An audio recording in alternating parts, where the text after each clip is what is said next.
Šta je, ženo? Če da idem za Njemačku u četvrtak, da izbjegnemo gužve.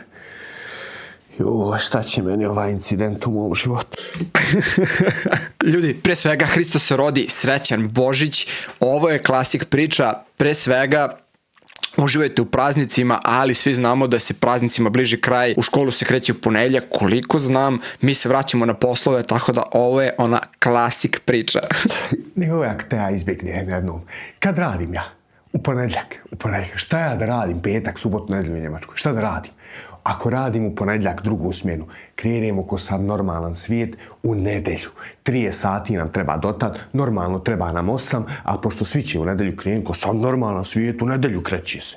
Ma ja, to je onaj princip, ma neću ja stati u gužu, krećemo u 3 ujutru, tad svi spavaju i onda također ja i milion drugih Jugovića na granici čekamo kolonu. Šta vi kažete, da li se radujete povratku u školu, posao, kako ko?